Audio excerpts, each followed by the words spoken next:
Moshi Moshi, Super Nerds! E hoje a gente vai falar sobre a célula eucariótica. Se você não conhece a Atlas, o objetivo que eu tenho aqui é criar um acervo de vídeos voltados ao ensino para alunos de graduação e pós-graduação em nutrição e medicina.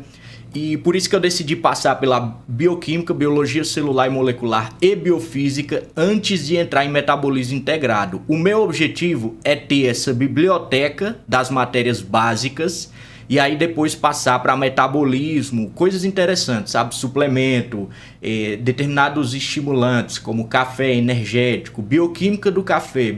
E aí, quando chega em biologia celular e molecular, e eu estava estudando isso a fundo pela literatura meses atrás, a minha filosofia foi a seguinte: como é que o que é que o aluno precisa saber aqui para ele compreender artigos, literatura mais avançada, sei lá, ele vai pegar um livro sobre recomposição corporal, a bioquímica da recomposição corporal. Eu quero que ele leia esse livro e ele compreenda tudo o que está ali, não deixe nada passar, porque se você não compreende, se você não tem essas matérias básicas no seu entendimento, você lê essas coisas e grande parte do que está sendo dito ali passa despercebido na sua cabeça. Então, eu pensei da seguinte forma, enquanto eu estava estudando esses assuntos meses atrás: como é que eu faço para ensinar o que o aluno precisa saber desses assuntos sem fazer o cara dormir, querendo fazer ele decorar um monte de organelas e tal, decorar um monte de coisa. Então essa foi a minha filosofia quando eu montei essas aulas de biologia celular. Então a gente tem 7 aulas, são 7 aulas de biologia celular. Em bioquímica, por que é que tem 26 aulas de bioquímica? Porque bioquímica você tem que dar uma atenção maior, principalmente para nutricionistas. Nutricionistas têm que comer, engolir, viver bioquímica. Mas no caso da biologia celular, tem algumas coisas que você precisa entender. Então são 7 aulas, as 3 primeiras são bem fáceis. A primeira foi sobre procariontes, que eu ensinei algumas malandragens sobre as bactérias. Aí a gente tem essa, eucariontes. E a terceira é sobre membrana plasmática. Depois vem mais 3 aulas que são um pouco mais complicadas, que é comunicação e sinalização celular, porque eu preciso que você compreenda, por exemplo, a cascata de ativação de segundos mensageiros, que é muito importante para o entendimento de hormônios. Então, essas aulas são mais complicadas. Quando chega também em divisão celular, em divisão celular e transcrição gênica, expressão gênica, eu tive que fazer um trabalho ninja para pegar esse assunto, aparar um monte de coisa que você não precisa saber, porque geralmente o pessoal ensina fazendo você decorar todas as fases, né? A prófase, anáfase, metáfase, telófase, cara. Então, eu tive que fazer um trabalho de aparar o assunto para ensinar a você só o que você precisa saber, sem que você precise decorar coisa chata que você nunca vai usar. Então, a minha filosofia de ensino é essa, se você está conhecendo o canal agora. Eu quero ensinar biologia celular, mas o que você precisa saber para você utilizar em outras matérias e entender coisas mais avançadas, artigos, uma literatura mais avançada, um livro sobre recomposição corporal, alguma coisa assim. Esse é meu objetivo. Enfim, célula eucariótica. Essa aula aqui vai ser um tour. O nome dessa aula poderia ser Tour pela Célula Eucariótica, sabe? Quando você chega no primeiro dia do estágio, o que é que acontece? O pessoal vai apresentar a você todos os lugares, mas sem aprofundamento. Olha, isso aqui é o almoxarifado, aqui faz isso. Olha, essa aqui é a sala bioquímica, aqui a gente faz isso. Sem aprofundamento, mas apresentando. Então é isso que a gente vai fazer aqui na célula eucariótica. Sobre a mitocôndria e os processos mitocondriais, tudo isso está no nosso curso de bioquímica. Então, ciclo de Krebs, cadeia respiratória. O ciclo de Krebs acontece na matriz mitocondrial. Cadeia respiratória acontece nas cristas. E aí você vê isso no nosso módulo de bioquímica, que já está aí todo postado, liberado. Enfim, não é importante que você memorize as funções das organelas. Então esquece essa coisa de ficar memorizando peroxissons, fazem isso e tal. Você vai aprender as organelas ao longo dos seus estudos. A minha missão aqui é colocar uma pequena sinapse na sua cabeça. E aí quando você estiver estudando outra coisa, que você vê esse nome mais uma vez, essa sinapse vai ser ativada. Depois você vai estudar outra coisa e você vai ver esse nome outra vez. Essa sinapse vai ser mais uma vez ativada. E aí, isso existe, tá? Long Term Potentiation. Mas enfim. E aí, depois de um tempo, vai ser natural para você. Você vai dominar as organelas celulares. Então, a minha missão é implantar essa pequena sinapse na sua cabeça, apresentando brevemente a célula eucariótica. E aí eu vou aproveitar para falar quais partes a gente vai ter aulas específicas. Então, quando a gente chegar em determinada parte da célula, eu vou dizer, na aula 4 a gente vai ter uma aula em que a gente vai falar muito sobre essa parte aqui. Então vamos começar o nosso tour pela célula eucariótica. Mas antes, por que ela é chamada de célula eucariótica, né? O que é que ela tem de mais avançada do que as bactérias? Nós vimos na aula passada algumas malandragens das bactérias. Por que é que as células eucarióticas são mais avançadas? Eu já falei algumas coisas na aula passada. Eu falei que primeiro elas têm organelas membranosas e carioteca. Mas eu também expliquei que elas são mais avançadas porque elas são fábricas que contêm subfábricas. Eu falei para vocês brevemente que há muito tempo uma bactéria entrou em outra bactéria maior e ali ela se alojou. As duas se deram bem e isso se tornou uma relação simbiótica. Mas como é que isso funcionou?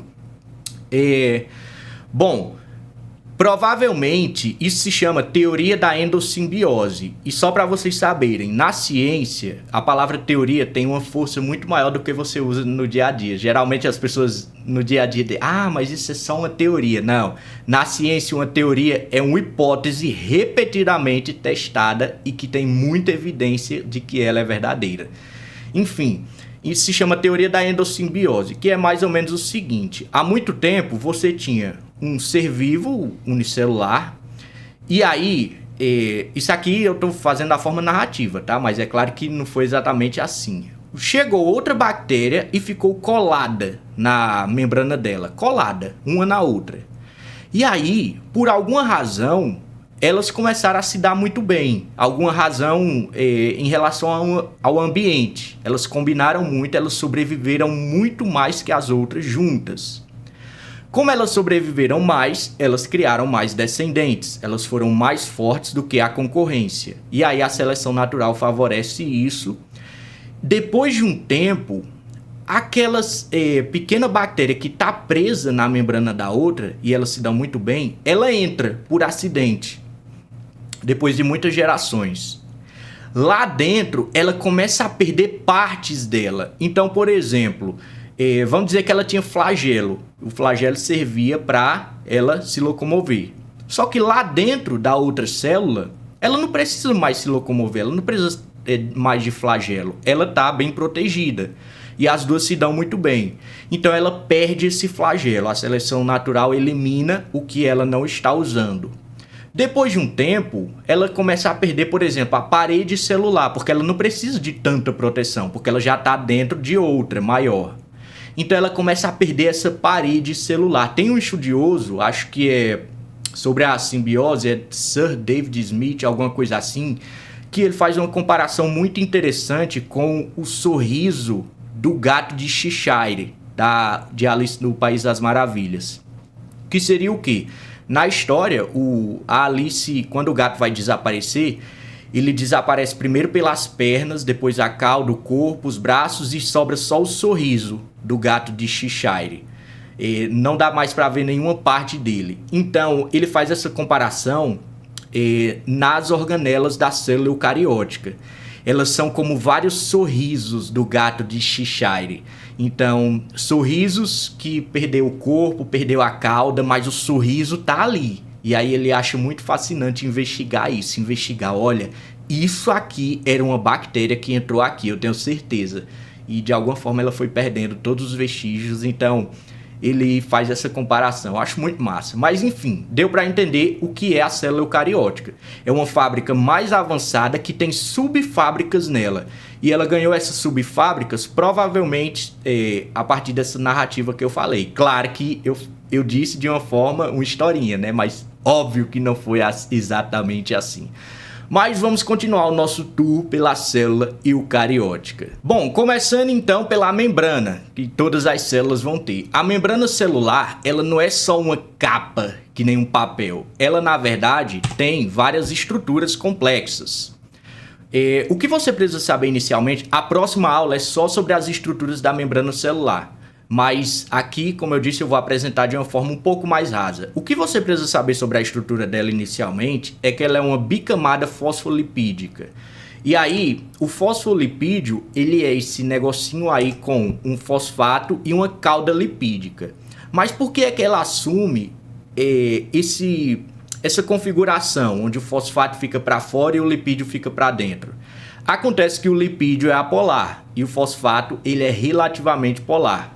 E aí, como tem água fora e dentro da célula, isso é uma simplificação, tá? Dependendo do tecido e tal. Mas enfim, como geralmente você tem água dentro da célula e água fora, o meio aquoso de dentro seria o citosol e o meio aquoso de fora, né? Que é o lúmen, vamos dizer assim. Então, como o lipídio é apolar e apolar não gosta de água, ele fica apontado para a direção oposta de onde tem água. Então, ele assume essa configuração, onde o fosfato fica para o lado da água, como tem água fora e dentro, os fosfatos ficam dessa forma, e os lipídios para dentro. Então, é por isso que chama bicamada fosfolipídica, que na verdade é fosfoproteica, porque tem alguns tipos de gorduras, como colesterol, e tem proteínas também. Então, nós temos alguns tipos de proteínas na membrana que servem para várias coisas. Essa membrana, ela não serve só para cobrir a célula, não é só uma capa. Ela realiza muitas funções importantes, por isso que ela precisa de proteínas acopladas ali, de açúcares acoplados, de colesterol acoplado. E na próxima aula a gente vai ver em detalhes essas estruturas e as funções delas. Então entende isso, a membrana é bem complexa, ela é uma bicamada fosfolipídica, assume essa configuração, os fosfolipídios. Isso é muito importante para, por exemplo, na aula que já tem aí inclusive, a aula de colesterol, gorduras trans. Então se você for assistir essa aula, você vai perceber algumas coisas que acontecem quando a gordura trans ela entra em contato com determinadas membranas da célula. Mas enfim, continuando aqui, nós temos algumas primeiras organelazinhas. Como sempre, você não precisa decorar, eu só quero que você tenha noções de que a célula tem essas organelas que realizam várias funções. Então, peroxissomos, também está envolvido na remoção de radicais livres, por exemplo. Os centríolos, a gente vai ver lá na divisão celular, que eles ajudam em determinadas fases da divisão celular. O lisossomo está envolvido na digestão celular, a gente vai ver isso na última aulinha, na aula 7 de biologia celular, que é morte celular. Alguns vão ter cílios, vai depender do tecido, você vê isso melhor em histologia. A mitocôndria, como eu disse, os processos mitocondriais, eles estão na parte de bioquímica. A mitocôndria, ela é uma organela responsável pelo manejo da energia celular. Claro, tem outras coisas, porque ela produz alguns intermediários. Mas basicamente é a respiração celular e a energia. Esses processos estão descritos em detalhes no nosso módulo de bioquímica, principalmente a partir da glicólise. É glicólise, ciclo de Krebs, cadeia respiratória, só que ela participa de vários outros processos também. E por que está separado lá em bioquímica? Porque isso é a coisa mais importante do universo para a bioquímica. Então, nutricionistas, bioquímicos precisam entender isso. Por isso que tem lá uma coisa muito mais detalhada e completa. Vai lá assistir o nosso módulo de bioquímica. Mas, continuando. O núcleo, ele tem algumas estruturas, né? O envelope nuclear, que seria aquilo que cobre, que é uma das coisas que diferencia das fábricas mais simples, que são as bactérias, os procariontes, na verdade. O DNA deles fica disperso, jogado no meio do citoplasma. Aqui não, como nós estamos numa fábrica mais complexa, os eucariontes, você tem essa capa, carioteca, envelope nuclear, o que você quiser chamar. Você tem alguns poros, você vai ver que esses poros são importantes durante a transcrição, porque você tem alguns processos de regulação dessa transcrição, então enquanto a mensagem sai, não se preocupa se você não estiver entendendo ainda, porque você vai entender nas próximas aulas. Quando a mensagem vai saindo por esses poros, aí você tem um processo de lapidamento dessa mensagem, mais ou menos, mas enfim. Entende o seguinte, o núcleo, a função dele é guardar a informação. Como é que a informação dos seres vivos é passada para as gerações seguintes? A informação é passada através do DNA. O DNA, ele está dentro do núcleo, organizado na forma de cromossomos. Por isso, quando você ouvir cromossomos, é simplesmente uma forma de organização do DNA lá dentro do núcleo. E também vai depender da fase da célula, para saber se está na forma de cromossomos ou não. Mas enfim, se você começar a desenrolar os cromossomos, você vai encontrar o DNA em si. O DNA guarda a informação do que precisa ser feito naquele ser vivo. Então, por exemplo, se você tem cabelo preto, genética de cabelo preto, a informação está dentro do DNA. Se você tem genética para ser naturalmente forte, não tem aqueles cabas que naturalmente, indo pouquíssimo para academia, eles conseguem um shape muito bom. Ou as meninas que indo muito pouco na academia conseguem um shape muito bom. Isso aí também está escrito no DNA. Tem outras coisas, como epigenética e regulação ambiental, mas só para simplificar aqui. Mas enfim, o DNA diz o que você vai ser. O que vai alterar a forma como o DNA é expresso é o ambiente. E a gente vai falar sobre isso. Inclusive, o meu trabalho de conclusão da minha pós-graduação é sobre transcrição gênica em fatores relacionados à recomposição corporal. Mas continuando, se você analisar o DNA mais de perto, você vai ver a estrutura dele. A gente vai entrar em detalhes na aula específica sobre expressão gênica, mas aqui eu já vou dar uma palhinha. Você tem um açúcar fosfatado, que é a composição dessas listas, dessas fitas, a fita dupla hélice.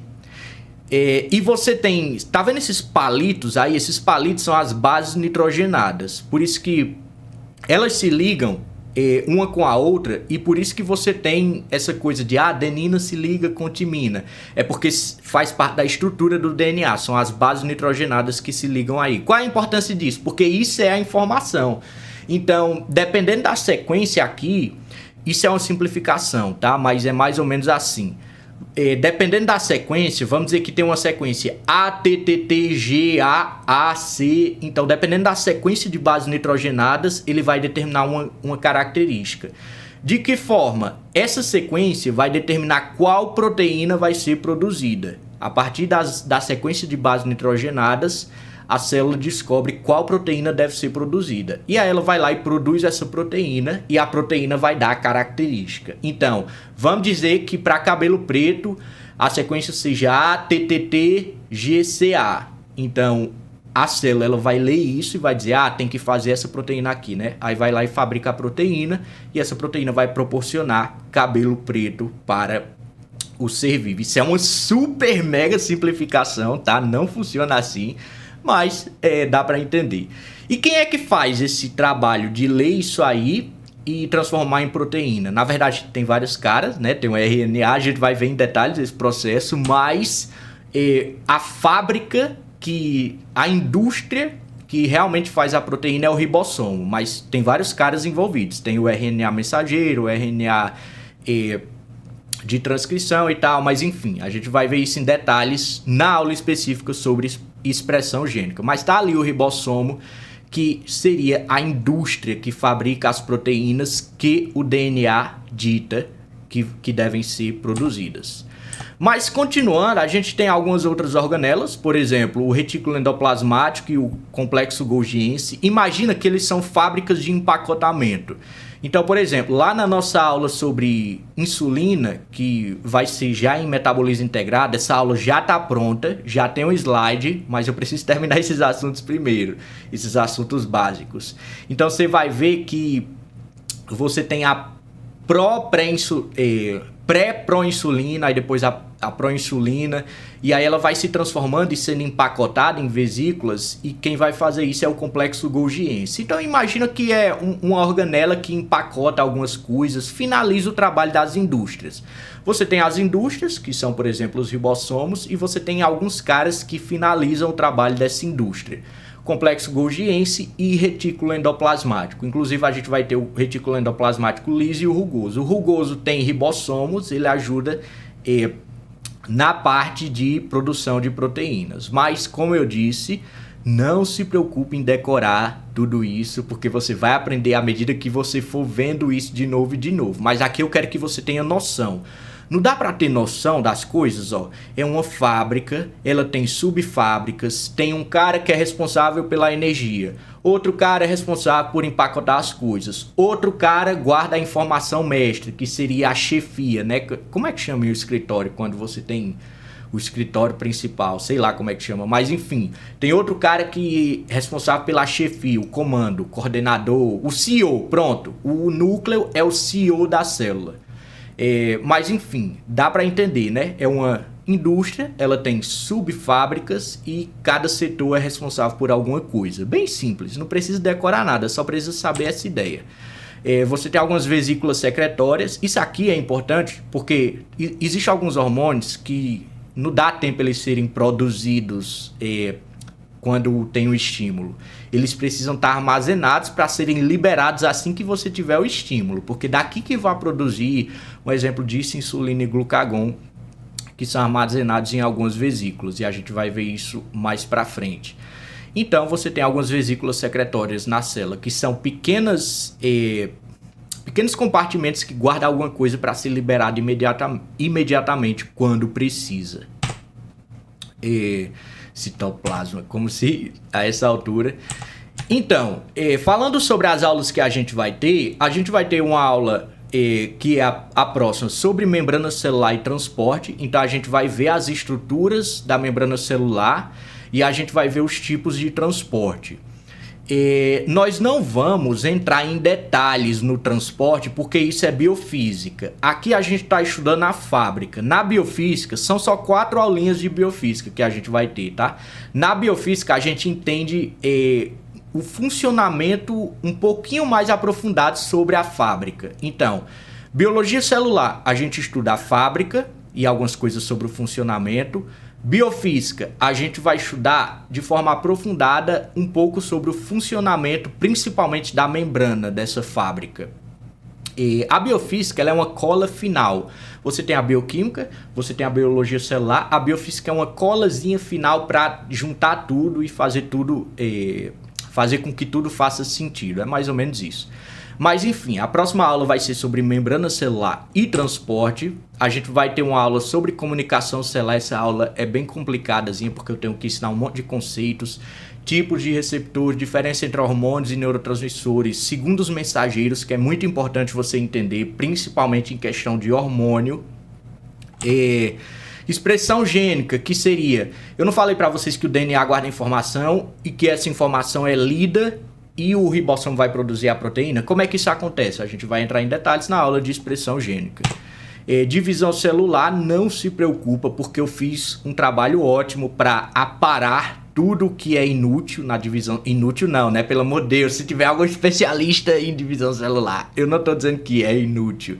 Mas para o aluno, né, ele não precisa saber todos os detalhes de todas as fases. Então, eu fiz um trabalho muito bom de aparar o que é que você realmente precisa saber e não ficar fazendo você decorar todas as fases e cada detalhezinho de todas as fases. Mas enfim, meu objetivo aqui, como eu disse, é ensinar a biologia celular, apenas o que você precisa saber sem encher muito o seu saco, porque o meu objetivo é chegar nas coisas legais, que é metabolismo, recomposição corporal, massa muscular, todas essas coisas. Mas enfim, continuando. E finalmente a última aula vai ser sobre morte celular. Então a gente vai dar uma olhadinha em digestão celular, lisossomos e tal, e como a célula morre. Essa aula aqui é bem nojenta, tá? Eu tive que colocar umas coisas aí sobre os tipos de necrose, mas enfim, quando chegar lá eu dou outro aviso no começo da aula. Mas é isso, para você estudar a célula eucariótica é a mesma coisa da aula passada. Você vai procurar em qualquer introdução de biologia celular e molecular, biologia molecular da célula, ou qualquer apostila de biologia molecular que você encontrar, você vai achar as características gerais da célula eucariótica. E fica a seu cargo se você quer decorar as organelas agora, ou se você quer só dar uma olhada e sabendo que você vai decorar naturalmente com o passar do tempo. É isso, bons estudos e até a próxima!